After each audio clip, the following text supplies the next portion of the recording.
أعوذ بالله من الشيطان الرجيم. بسم الله الرحمن الرحيم.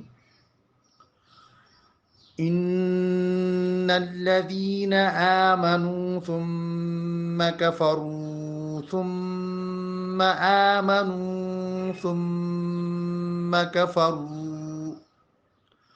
ثم ازدادوا كفرا لم يكن الله ليغفر لهم ولا ليهديهم سبيلا.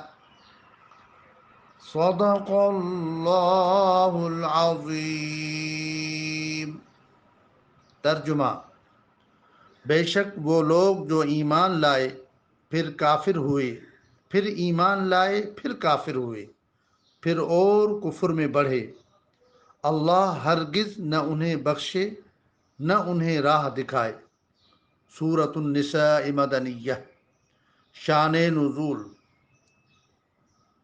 حضرت ابن عباس رضی اللہ عنہما نے فرمایا کہ یہ آیت یہود کے حق میں نازل ہوئی جو حضرت موسیٰ علیہ السلام پر ایمان لائے، پھر بچڑا پوج کر کافر ہوئے، پھر اس کے بعد ایمان لائے، پھر حضرت عیسیٰ علیہ السلام اور انجیل کا انکار کر کے کافر ہو گئے، پھر سید عالم صلی اللہ علیہ وسلم اور قرآن کا انکار کر کے اور کفر میں بڑھے۔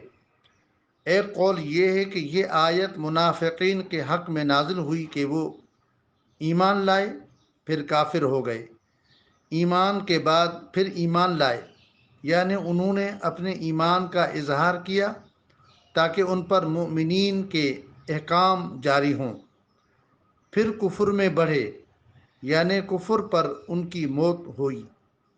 بحوالہ تفسیر خزائن العرفان۔ دعا ہے کہ اللہ تبارک و تعالی قرآن مجید و فرقان حمید کی تعلیمات پر ہمیں عمل کرنے کی توفیق رفیق عطا فرمائے۔ عزیزان گرامی، بکھرے موتی کے چینل کو سبسکرائب کریں اور اسے لائک کریں اور اپنے دوست احباب سے شیئر کریں۔ جزاک اللہ خیرہ۔